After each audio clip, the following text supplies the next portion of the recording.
All right, AJ, another 5 minutes on the clock for another one of our opt-ins. This is one of those classic, let's recap the symposium that we had internally recently, because I think it was a really important topic, all about relationship building. Not any specific relationships, but just the do's and don'ts, best practices. And I'm also happy to announce that we have one of the panelists from the event live on this opt-in. I'd love to introduce you all to AJ. You were a panelist for this event. Talk to me a little bit about the experience and some of the advice that you were interested in giving out to talk about building good relationships within sort of the workplace and SDR environment. Yeah, definitely a bit weird because I do want to recap some of the advice that I gave, a little self-serving, but at the same time, some of the topics that came up spanned across the other two panelists that were on with me. So we all made some great points, sometimes the same point, but the one thing that I want to kind of latch onto for any SDR out there who might be listening to this is relationship building in sort of the lens of your job as an SDR is so much easier, unbelievably easier. For most reps, your job all day is to cold call like VP and C-suite level individuals and try to get 15 or 30 minutes of their time, which is like gold. It is an insanely difficult job. And if you can do that, you can reach out to a colleague of yours, you can reach out to a peer at a different company, you can reach out to your own AE and ask for advice. Poke their brain and look for insight. Like there's a bunch of different ways that you can level up in this job, most notably by connecting with and learning from other people. And I find so many reps who are hesitant to actually reach out to other SDRs, whether it's on their team or at a totally different company, and do that and ask for advice.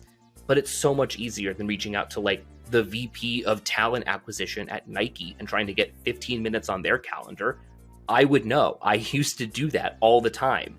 And so for me, one of the biggest things about relationship building is knowing that A, it should be mutually beneficial for you and the other person that you're reaching out to.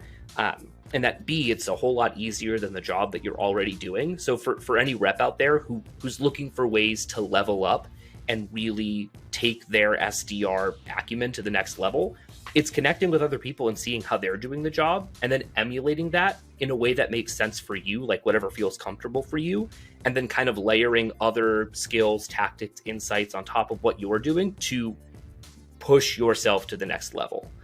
That was one of the big sort of focal takeaways that not only I brought to the table for the event, but the other panelists mentioned as well. Yeah, and I think that's something that's really important to think about when you're building relationships that aren't your... Essentially what I want to say is SDRs are professional relationship builders. It's their job. You reach out to people. You deal with a ton of rejection along the way, but when you do talk to someone, you have to be able to match their tone, understand their challenges, listen actively, right? All these things that you need in any relationship. But you pointed out, and I do think it's funny that like you can have a great SDR who hates to pick up the phone to call even like their insurance provider, right? Who like hates that process. Yeah. Just like, well, insurance provider, I guess, is tough because dentist, doctor, same thing. Right. Like pick up the phone for like any other kind of relationship in their life. And I think that can extend into the workplace if you're not careful, where it's like, yeah, I know how to call a CEO of a Fortune 500 company, but I don't know how to talk to my manager or my manager's manager or even a peer. And I think it can help to just get in that mindset to say like, hey, the only difference here is you're getting rejected way less. Right? Once you're talking to a person, you can use all those same skills. You're not selling them on your product, but you are selling them on yourself a little bit, right? You want to build a good first impression and network and collaborate. So in order to do that, you're already being trained on those same skills. Just take them and use them sort of in a different direction. Mm-hmm. And I think it can go, just a really long way towards overall sort of long-term career growth and development. Yeah. And the one other thing that I will mention that, again, all of the panelists talk about when it came to building like good relationships is that you should be in the mindset of give. The more deposits that you can make in a relationship before making a withdrawal, the better. Because if you start reaching out to reps at other companies, or if you talk to your AE, or if you try to get in touch with your manager, and all you're doing is asking for something, hey, can I pick your brain and learn more? Hey, can you review this cold call script? Hey, can I listen to you and shadow your call session today? Simply asking for stuff comes across as annoying over a period of time if you don't offer up something in return.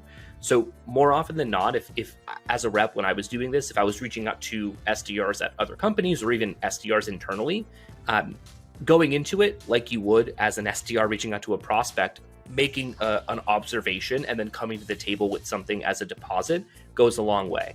Hey, I saw that you posted about this thing on LinkedIn where you were seeing double-digit reply rates for this template.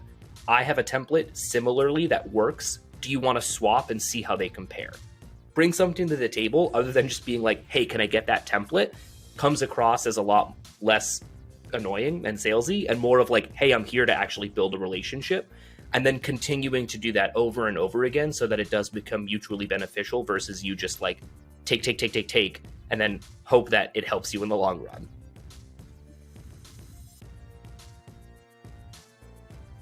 All right, AJ, 15 seconds. Tell everybody about Opt-in. Opt-in, quick 5-ish minute videos, actionable sales development tips, minimal fluff. You can find us on YouTube, on LinkedIn, on our Instagram, and on the website, demanddrive.com. Yeah, if you just turn all of the lights off and go like full Batman, like Arkham Opt-in, I'm down for that too. Arkham Opt-in. That's it. That's Batman. That's the whole thing right there. Where's Rachel? Relationship building.